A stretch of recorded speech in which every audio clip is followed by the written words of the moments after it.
సుమారు 4.4 బిలియన్ సంవత్సరాల క్రితం భూమి చల్లబడింది మరియు వాతావరణంలో నీటి ఆవిరి కండెన్స్ అవ్వడం ప్రారంభించింది.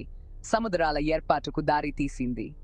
ఇది భూమిపై నీటి చక్రం ప్రారంభాన్ని సూచించింది. భూమి ఏర్పాటులో ప్రారంభ దశలలో గ్రహం ఉల్కలు మరియు ధూమకేతువుల ద్వారా తీవ్రమైన దాడి ఎదుర్కొంది. ఈ ప్రభావాలు భూమి ఉపరితలాన్ని ఆకారంలోకి తెచ్చాయి మరియు నీరు మరియు సేంద్రియ అణువుల వంటి విలువైన మూలకాలను తెచ్చాయి. మరి అది, నా స్నేహితులారా, మా ఇంటికి భూమి ఎలా ఉనికిలోకి వచ్చిందో అద్భుతమైన కథ. అంతరిక్షంలో తిరుగుతున్న మేయ నుండి జీవంతో నిండిన ప్రకాశవంతమైన మరియు వైవిధ్యభరితమైన గ్రహం వరకు భూమి ఏర్పాటుకు విశ్వం అద్భుతాలకు సాక్ష్యంగా నిలుస్తుంది. ఈ కాలయానం ద్వారా మాతో చేరినందుకు ధన్యవాదాలు. ఆసక్తిగా ఉండండి మరియు మా గ్రహం యొక్క రహస్యాలను అన్వేషించడం కొనసాగించండి.